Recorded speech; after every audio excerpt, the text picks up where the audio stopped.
Para aquellos que viven diciendo que en el Antiguo Testamento la gente estaba bajo la ley o se salvaba por guardar la ley, y que en el Nuevo Testamento la ley ya fue abolida, jamás nadie se salvó por guardar la ley. ¿Cómo está tu liderazgo? ¿Estás constantemente en las reuniones de la iglesia? ¿Estás constantemente en contacto con la iglesia, con la hermandad? ¿Qué concepto tiene la hermandad de un líder que se desaparece y que aparece de vez en cuando? La vida de cristiano es de caminar cada día con Dios. Un saludo, mi apreciado hermano y mi apreciada hermana. Estamos listos para el repaso de la lección número 10 para el sábado 6 de septiembre, que se titula El pacto y el modelo. Y el texto para memorizar está en el libro de Éxodo, capítulo 24 y versículo 3. Y Moisés vino y contó al pueblo todas las palabras de Jehová y todas las leyes. Y todo el pueblo respondió a una voz y dijo: haremos todas las palabras que Jehová ha dicho. Como siempre, les recomendamos, suscríbase al canal, dele me gusta y si lo prefiere puede dejar también un comentario.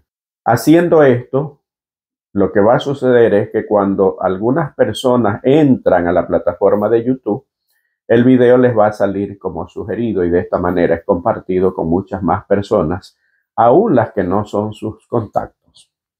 Cada que se abre la palabra de Dios, se lo debe hacer con oración. Los invito a orar. Amado Dios, gracias por el privilegio que nos das de estudiar tu palabra. Abre nuestro entendimiento, que tu Espíritu Santo more en nosotros, en nuestras mentes y en nuestros corazones para poder entender y poner por obra tus enseñanzas. Sé con cada uno de los hermanos que están viendo este repaso.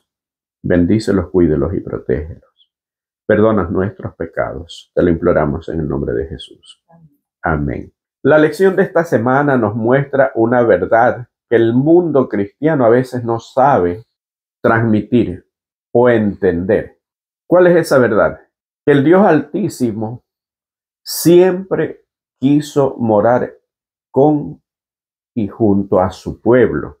Nunca fue el plan de Dios estar separados de su pueblo, pero el pecado hizo división entre un Dios santo y omnipotente y una raza pecadora. Aún así, como hemos visto a través de las lecciones anteriores y a través de todo el estudio de la Biblia, nos hemos podido dar cuenta que Dios no deja al hombre solo y abandonado en ese abismo que se abrió. Busca un acercamiento y es en ese acercamiento donde se manifiesta el plan que fue creado desde antes de la fundación del mundo. Antes de la creación ya estaba ese plan de salvación, con todos los costos, con todo el proceso, con todo el riesgo, absolutamente con todo lo que significa el plan de salvación, el costo para el cielo y la esperanza y oportunidad para el ser humano. Y eso es lo que vamos a repasar en la lección de esta semana. La primera parte de la lección habla de el libro y la sangre. Y está basado en el libro de Éxodo, capítulo 24 y versículos del 1 al 8. Voy a leer la parte pertinente. Dijo Jehová a Moisés: sube ante Jehová tú y a Aarón, Nadab y Abiú, y 70 de los ancianos de Israel, y os inclinaréis desde lejos. Pero Moisés solo se acercará a Jehová, y ellos no se acerquen ni suba el pueblo con él. Y Moisés vino y contó al pueblo todas las palabras de Jehová y todas las leyes, y todo el pueblo respondió a una voz y dijo: haremos todas las palabras que Jehová ha dicho. No es la primera vez que el pueblo respondió: haremos todo lo que Jehová ha dicho, pero ya vamos a hablar de eso un poco más adelante. Y no es que el pueblo haya estado prometiendo algo sabiendo que no lo iba a cumplir. Pero como dije, vamos a hablar un poquito más adelante de eso. Y continúo leyendo desde el versículo 4. Y Moisés escribió todas las palabras de Jehová, y levantándose de mañana edificó un altar al pie del monte y 12 columnas según las 12 tribus de Israel. y envió jóvenes de los hijos de Israel, los cuales ofrecieron holocaustos y becerros como sacrificio de paz. Y Moisés tomó la mitad de la sangre y la puso en tazones y esparció la otra mitad de la sangre sobre el altar. Y tomó el libro del pacto y lo leyó a oídos del pueblo, el cual dijo: haremos todas las cosas que Jehová ha dicho y obedeceremos. Entonces Moisés tomó la sangre y roció sobre el pueblo y dijo: he aquí la sangre del pacto que Jehová ha hecho con vosotros sobre todas estas cosas. Por 2 veces en este corto pasaje, el pueblo promete 2 veces que iba a hacer lo que Jehová ordenare. Y hay un sacrificio. Aquí hay una lección. Moisés lee la palabra de Dios al pueblo, pero al mismo tiempo hay un sacrificio. Para aquellos que viven diciendo que en el Antiguo Testamento la gente estaba bajo la ley o se salvaba por guardar la ley, y que en el Nuevo Testamento la ley ya fue abolida, pues yo siempre he dicho, en base a lo que dice las Sagradas Escrituras, que jamás nadie se salvó por guardar la ley. E invito, para los que no lo han hecho, a ver aquí en el canal una playlist que se llama La Teología de la Concupiscencia. Ahí son varios videos donde hablo acerca de la ley, donde con textos bíblicos cito el propósito de la ley, por qué fue dada la ley. Porque aquí en los repasos no hay mucho tiempo. Pero sin embargo, lo que resalta la lección, la parte del día domingo, la primera parte de la lección es de que Moisés les lee el pacto, le lee el libro, les lee la palabra de Dios, porque esto es lo que Dios había dicho. Este era el pacto que Dios estaba haciendo, se los lee, pero a su vez hace un sacrificio. ¿Cuál es la enseñanza para nosotros? Nosotros somos justificados gratuitamente por Jesús, y eso simboliza la sangre de los corderos que mata no Moisés, sino los jóvenes. Una lección más. Los jóvenes deberían estar involucrados en la labor del liderazgo de la iglesia, porque Moisés le dice a los jóvenes que hagan el sacrificio, pero es Moisés el que se encarga de mediar ante Dios, porque como Jesús no había venido el mediador perfecto, ese lugar en este pasaje lo realiza Moisés. En ese entonces era un simbolismo a través de un cordero. Ahora la gracia es manifestada por fe en el Hijo de Dios que ya murió. Pero eso no significa de que no tengamos que obedecer a su palabra. Es más, para poder obedecer a su palabra tenemos que ir primero a la sangre del cordero. Y aquí podemos ver la gracia manifestada primeramente y después las obras. Ellos prometieron hacer obras. Todo lo que Jehová ha mandado, haremos. Y lo vamos a ampliar un poquito más adelante. Pero los siguientes versículos del capítulo 24, o sea, desde el 9 en adelante, hay un acontecimiento que es único en la Biblia y que simboliza la cena en el cielo del pueblo redimido. 74 personas tienen el privilegio de comer con Dios. Y miren lo que dice desde el versículo 9. Y subieron Moisés y Aarón, Nadab y Abiú y 70 de los ancianos de Israel, y vieron al Dios de Israel, y había debajo de sus pies como un embaldosado de zafiro, semejante al cielo cuando está sereno. Mas no extendió su mano sobre los príncipes de los hijos de Israel, y vieron a Dios y comieron y bebieron. Entonces Jehová dijo a Moisés: sube a mí al monte y espera allá, y te daré tablas de piedra y la ley y mandamientos que he escrito para enseñarles. Y se levantó Moisés con Josué su servidor, y Moisés subió al monte de Dios. Cuando después de ese almuerzo Dios le dice: sube y espérame allá, eso quiere decir que este almuerzo se realiza en la parte baja de la montaña, no tan abajo donde estaba el pueblo, porque no podía estar cerca del pueblo. Eran 74 personas. Jesús, conocido como Jehová viene a comer. En el cercano oriente, el invitar a comer a una persona era señal de un compromiso. Y ese compromiso era incondicional. Invitar a comer a una persona era un acontecimiento solemne. Significaba un pacto entre dos personas, una amistad incondicional en donde el uno estaba para el otro, para aquella persona a quien se invitaba de manera incondicional cuando fuere necesario, como fuere necesario. Y ese pacto significaba que si al uno le ocurriera algo, el otro, no importa las circunstancias, tendría que estar allí. Con esto, Dios lo que quería era sellar un pacto con su pueblo. Y aquí es donde se confunde el mundo cristiano. Todo esto no es que no era real, pero era simbólico, porque con esto lo que Dios estaba mostrando era de que Él quería estar con todos los seres humanos. Pero tomó como ejemplo, como simbolismo a estas 74 personas, Moisés y 73 personas más. Qué privilegio de ser parte de ese pacto, de estar allí, de que Dios les diga, yo estoy para ustedes de manera incondicional. Y es lo que nos está diciendo a nosotros. Para eso queda registrado este acontecimiento, para que nosotros podamos entender que Dios es un Dios incondicional. No importa quién seas, lo que hayas hecho, no importa hasta dónde caíste. Lo importante es que Dios está allí listo para levantarte. Es diferente el Dios verdadero, el Dios misericordioso del ser humano.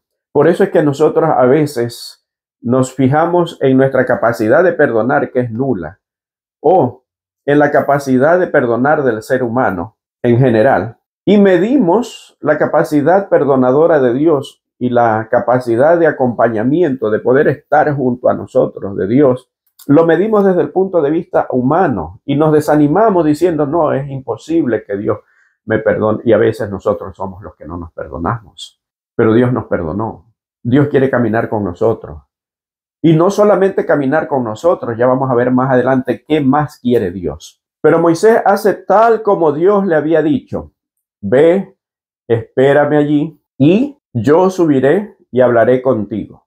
Pero no van a subir los ancianos, no va a subir el pueblo. Y Moisés sube, versículo 14. Voy a leer este versículo porque tiene una lección importante. Y dijo a los ancianos, está hablando Moisés, ¿verdad? Esperadnos aquí hasta que volvamos a vosotros, y he aquí, Aarón y Hur están con vosotros. El que tuviese asuntos, acuda a ellos. Moisés sube, no sabe cuánto tiempo se iba a tardar. La Biblia dice que fueron 40 días y 40 noches. Pero durante esos 40 días y 40 noches, Moisés dice, allí les dejo encargado el liderazgo a Aarón y a Hur. O sea, no se desaparece así como así, no dicen, yo me voy a desaparecer, me voy. Y todo el pueblo sabía que Dios le había ordenado allá, porque los ancianos escucharon. Sube, lo cubrió una nube. Pero es recién al séptimo día que entra la presencia de Dios. Durante estos 6 días Moisés estaba en profunda comunión, en profunda oración, en profunda confesión de pecados para poder presentarse ante la presencia de Dios. Al séptimo día podríamos decir que Dios lo recibe y se queda 40 días y 40 noches hablando con el Altísimo. El privilegio de los ancianos, comer con Dios, aunque la Biblia no dice que Dios comió, pero fueron los invitados a ese banquete. Moisés, sabiendo que en la presencia de Dios iba a estar tan a gusto y que posiblemente se tardaría, dejó encargado su liderazgo. Y yo te pregunto a ti que eres líder, ¿cómo está tu liderazgo? ¿Estás constantemente en las reuniones de la iglesia? ¿Estás constantemente en contacto con la iglesia, con la hermandad? Y si en algún momento tienes alguna obligación, comunicas a la iglesia, dejas encargado tu liderazgo con alguien por responsabilidad con Dios, no solamente con la iglesia, con Dios y con su iglesia, que es el cuerpo de Cristo. O simplemente nos desaparecemos. ¿Qué concepto tiene la hermandad de un líder que se desaparece y que aparece de vez en cuando y que nunca da una explicación? Es un buen liderazgo y buen ejemplo, Lo mínimo que puede pensar el miembro de iglesia es de que a este líder no le gusta ir a la iglesia. Y que él, si el líder hace eso, pues yo también voy a hacer lo mismo. Y lo más importante, no podemos dejar a la iglesia en la responsabilidad que tenemos en acefalía. Todo el mundo es capaz de tener inconvenientes, todo el mundo en algún momento podemos tener alguna emergencia, algo que nos impida, una invitación a predicar a otro lado, a otra iglesia, un viaje de vacaciones, etcétera, etcétera. Todo el mundo puede tenerlo. Y eso no hay problema, y eso está perfecto. Pero irse sin avisar, sin dejar encargado su cargo, su puesto de responsabilidad a otra persona que le cubra en su ausencia, eso es lo que no está bien. Y Moisés da el ejemplo. Es un ejemplo que debemos seguir, es bíblico. Es como Dios quiere que se hagan las cosas en su pueblo, en su iglesia, porque la iglesia de un Dios de orden debe ser una iglesia de orden. Entonces, les dejo esta reflexión especialmente para aquellos que son líderes, que ocupan puestos de liderazgo. No servimos a seres humanos, servimos a Dios. Por lo tanto, debemos hacer las cosas para Dios. Y seguimos a la siguiente parte. Poder para obedecer. La lectura es corta, está basada en Ezequiel capítulo 36, versículos del 26 al 28. Os daré corazón nuevo y pondré espíritu nuevo dentro de vosotros, y quitaré de vuestra carne el corazón de piedra y os daré un corazón de carne. Y pondré dentro de vosotros mi espíritu y haré que andéis en mis estatutos y guardéis mis preceptos y los pongáis por obra. Habitaréis en la tierra que di a vuestros padres y vosotros me seréis por pueblo y yo seré a vosotros por Dios. Cuando el pueblo dice reiteradamente lo que ordenó Jehová, eso haremos, y al poco tiempo ya estaba rebelándose, ya estaba olvidándose. Ellos lo hacían de buena intención. Ellos pensaban, al igual que Pedro le dijo a Jesús, aunque todos se escandalicen, yo no me escandalizaré. Pero el ser humano, de su propia voluntad, es imposible que pueda obedecer y ser fiel. A menudo vemos personas que están dentro de la iglesia, que luchan, que son sinceras, pero que no han entendido cuál es la forma de poder caminar con Dios. Y quieren hacer y guardar los mandamientos por sus propias fuerzas y quieren portarse bien. La vida de cristiano no es de portarse bien. Y no se me malentienda, no quiero decir que hay que portarse mal. No, la vida de cristiano es de caminar cada día con Dios. ¿Cómo se camina con Dios? Me dijo alguien. Eso lo sabemos todos los que ya hemos podido leer la Biblia, pero una persona que recién está escuchando esto, ¿cómo camino con Dios? Teniendo una relación diaria con Jesús, escudriñando su palabra, estudiando la Biblia, orando, confesando nuestros pecados, aprovechando cada oportunidad que tengamos para aprender más de Él, más de su palabra. En cuanto más conocemos a Dios, es como caminamos más cerca de Él. Y entre más cerca de Dios caminamos, más nos enamoramos. Y ya no nos interesa si Cristo viene en un día, si Cristo viene en un año, si Cristo viene en 10 años. No, porque ya tengo una relación tan bonita que sí, quiero que Cristo venga pronto porque este mundo ya está demasiado pervertido. Pero ya no importa si viene en 1, 5 o 10 años, porque yo me gozo en la presencia de Dios. Esa es la parte bonita. Y eso es lo que dice el libro de Ezequiel. Es una promesa que dice que en aquel tiempo, y se está refiriendo a la época después del sacrificio de Jesús, al Pentecostés, a la lluvia tardía, a todos estos acontecimientos, y especialmente del Pentecostés hacia acá, porque Él prometió que una vez que somos bautizados recibimos su Espíritu Santo. Pero a veces el ser humano empieza a inventar doctrinas contrarias a lo que dice la Biblia y la gente pierde las esperanzas. La Biblia enseña de que nosotros nos bautizamos y recibimos el Espíritu Santo. Eso lo dijo Jesús, eso lo dicen los apóstoles. Jesús dijo, vayan y hagan discípulos Pedro dice, bautícese en el nombre de Jesucristo para perdón de vuestros pecados y recibiréis el don del Espíritu Santo. En el momento que tú tienes un arrepentimiento, un encuentro con Dios, te bautizas, recibes el Espíritu Santo. Pero ciertas interpretaciones dicen por allí no, es que para recibir el Espíritu Santo la señal es que tenemos que hablar en lengua. Y tenemos que hacer estas manifestaciones y tenemos que hacer una manifestación escandalosa. Dios es un Dios de orden, de paz. Y yo siempre que escucho esto viene a mi mente el ejemplo de Elías cuando se enfrenta a los profetas de Baal y a los profetas de Acera. Elías no hizo un escándalo. Elías simplemente se inclinó y oró. Y del cielo cayó fuego que consumió la ofrenda. Y ese fuego era simbolismo del fuego del Espíritu Santo. La Biblia nos promete que en el momento de nuestro bautismo recibimos el Espíritu Santo,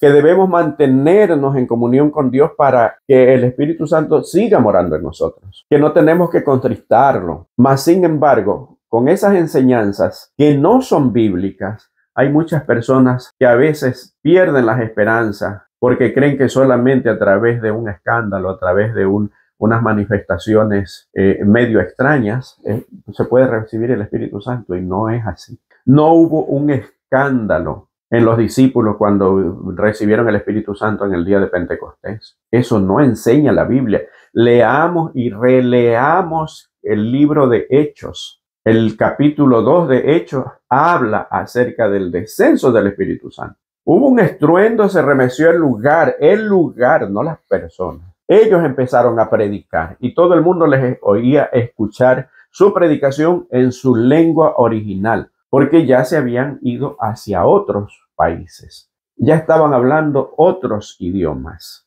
Pero lo más interesante es que Dios hace todo. Dios es el que pone su espíritu en nosotros. Dios es el que produce el arrepentimiento. Dios es el que ablanda nuestro corazón. Dios es el que a través de su Espíritu Santo hace las obras de santificación en mí. Hace años, en mi país, existía un programa. Desafortunadamente, este programa era un programa para la agricultura, para las personas que viven en el campo, que tenían pequeñas o medianas porciones de terreno, donde una empresa le daba la semilla, le daba el asesoramiento técnico, le daba maquinaria, le daba productos químicos que se necesitaban. Y aparte de eso, una vez que se producía, le compraba la cosecha. Era un plan muy bueno para el agro. ¿Qué era lo que tenía que hacer el dueño del terreno? Solamente poner su terreno. Y una vez que le compraba la cosecha, le daban su dinero. ¿Qué tenía que hacer? Nada, absolutamente nada. De esta manera es la salvación. Nosotros lo único que tenemos que decir es sí a Dios. Aquí está mi corazón, transfórmalo. Y Dios transforma. Pero lastimosamente el mundo cristiano, inclusive dentro de nuestra propia iglesia, nos ponemos a discutir que si podemos ser transformados, no podemos ser transformados, que solamente en la tierra nueva vamos a ser transformados, que acá no podremos serlo. Y nos perdemos la bendición en tanta discusión, en vez de acercarnos a Dios y que Dios nos ponga ese corazón de carne. Nos perdemos esa bendición por tanta enseñanza falsa. Entonces Dios dice, les pondré un corazón de carne y aparte cuando ya tengan ese corazón de carne, mi espíritu va a morar en ustedes para que ustedes puedan cumplir. Porque el pueblo de Israel no pudo. Tuvo buenas intenciones, pero no pudo porque querían hacerlo por sí mismo, independiente de Dios, y así no es la vida del cristiano. Así siempre terminaremos en el fracaso. Y seguimos a la siguiente parte. En medio de su pueblo. ¿Por qué titula así el autor esta parte de la lección? Porque le da instrucciones a Moisés de cómo edificarles un santuario. Hasta entonces Dios había estado a través de una nube, a través de una columna de fuego, a través de su manifestación en el monte del Sinaí, el fuego que aparecía en el monte Sinaí, en la cima de la montaña. Pero Dios quería morar allí con él. Es que cuando entendemos esto, podemos sentir el amor de Dios.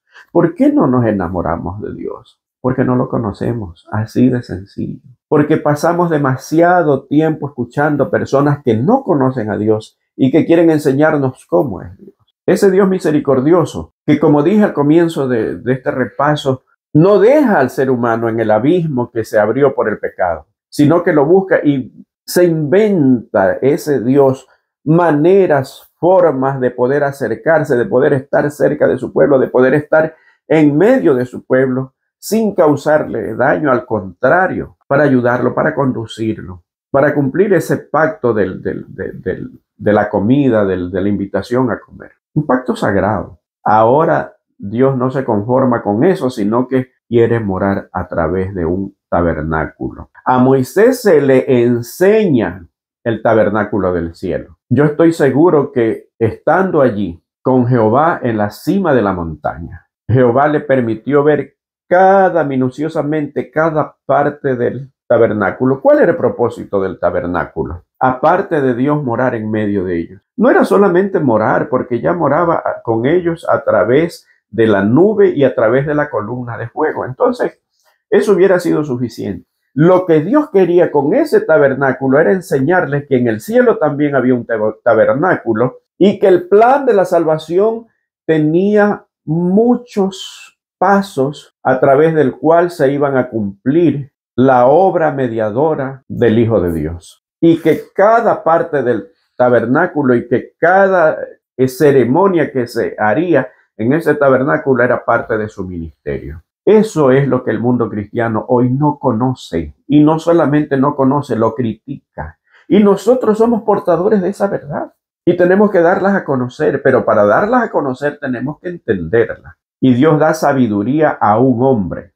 Entonces, ¿Dios necesitaba un tabernáculo? No. Salomón lo entiende así cuando dice: los cielos y los cielos de los cielos no son capaces de sostenerte a ti. ¿Cómo pues podrás vivir en una casa que yo te hice? El templo de Salomón era una de las maravillas del mundo antiguo. Era hermoso, hecho con oro, mármol traído de otros lados. Era algo espectacular. Con toda esa belleza, Salomón está seguro que no era suficiente para ese Dios omnipotente, todopoderoso y amoroso. Pero aún así, Salomón se goza de ver que ese Dios, que los cielos de los cielos no los pueden sostener, permite que lo sostenga un edificio. Y lo ratifica Pablo en el libro de Hechos, cuando dice que Dios no habita en templos hechos por mano. Y seguimos a la siguiente parte, que es lleno del Espíritu de Dios. Dios le da sabiduría a un hombre y lo llena de su Espíritu Santo. Aquí hay otra lección. Antes de nosotros asumir un cargo dentro de la iglesia, Dios nos llena de su Espíritu Santo. Y como tales debemos proceder, como personas llenas del Espíritu Santo. El trabajo, lo que enseña aquí, iba a ser el tabernáculo, pero no era este hombre dueño del tabernáculo. Dios lo llena del Espíritu Santo para que trabaje para el tabernáculo. ¿Cómo estás ejerciendo tu ministerio dentro de la iglesia? ¿Tú crees que es tu ministerio o que es un ministerio de Dios y que a través de ese Dios te da la oportunidad de servir en armonía con los demás hermanos, con los demás líderes, con los demás directores de departamento? El diablo se goza cuando hay disensión, cuando un departamento, y lastimosamente sucede en las iglesias. Un departamento dice: no, este es mi departamento, yo no voy a participar de eso, yo no voy a participar de acá, del departamento. Esa no es una manifestación del Espíritu Santo. Perdóname que te lo diga. Cuando los líderes de cada departamento quieren trabajar por separado, ellos se están sintiendo dueños de su departamento y eso no le pertenece a nadie de la iglesia, le pertenece a Dios. Y a menos que todos los departamentos trabajen por una sola causa, unidos, esa iglesia no avanza, no marcha, porque la obra es de los seres humanos y no de Dios. Y todo lo que es de los seres humanos termina fracasando, tal como hizo el pueblo de Israel cuando dijo: todo esto haremos, pero lo querían hacer solos, sin ser guiados por el Espíritu Santo. Por eso Dios le da a este hombre la capacidad, la sabiduría para poder confeccionar todo lo que tenía que ver con los utensilios de oro. De una sola pieza hizo el propiciatorio, que eran los dos querubines que estaban allí y donde iba a manifestarse la santísima Shekinah, que era la presencia de Dios en el arca, en el lugar santísimo. Pero en esta parte, no voy a leer todo, también miren, cuando Dios les habla acerca de hacer un tabernáculo, enseguida les habla del sábado. Está hablando de las dos cosas. ¿Para qué servía el tabernáculo? Para adoración y para conocer cuál era el proceso de la salvación. Y durante ese proceso, Dios les dice de una manera casi hasta severa que el que viole el sábado debería morir. ¿Qué está queriendo decir Dios al poner en medio de la construcción del tabernáculo, de la adoración que se iba a recibir, y él iba a recibir a través del tabernáculo, y guardar el sábado. El sábado es, porque no ha cambiado, parte de la adoración. Nunca cambió y nunca cambiará. Ya vamos a subir también un tema, porque hay dos temas acerca del sábado. Un tercer tema que tiene que ver con el sábado en el Nuevo Testamento, que es tan cuestionado y se toma de una manera tan antojadiza los pasajes del Nuevo Testamento. Al recordarles el sábado en medio de la construcción, de las instrucciones para la construcción del tabernáculo, Dios les está diciendo: el sábado es parte de mi adoración. Una adoración que el mundo cristiano dejó atrás y que tú y yo tenemos la obligación de levantar ese estandarte porque somos reparadores de calzadas. Así dice la Biblia. El mandamiento del sábado, la bendición del sábado está estrechamente relacionado con la adoración y con el proceso de la santificación del ser humano. Qué privilegiados que somos. Bendito sea Dios. Yo alabo a Dios. Me hace entender estas cosas. ¿Por qué? Porque Dios no nos ha dejado a oscuras. Mucha gente llena de oscuridad en el mundo cristiano predica cosas que la Biblia no dice. Y a medida que nos acercamos al fin, los ataques a nuestra iglesia son terribles y furibundos. ¿Por qué? Porque el dragón se llenó de ira contra la mujer y contra el resto de la descendencia de ella, los que guardan los mandamientos de Dios y tienen la fe de Jesús. Somos privilegiados. No nos guardemos esas verdades solo para nosotros. Por eso siempre mi recomendación de que tú compartas la lección, de que tú compartas los temas del canal, de que tú te suscribas, de que le pongas me gusta, para que esta verdad sea conocida por aquellos que no las conocen. Qué hermosa lección la de esta semana. Nos veremos en el estudio de la siguiente semana y no te olvides darle me gusta, suscríbete al canal y comparte la lección. Que el Señor te bendiga.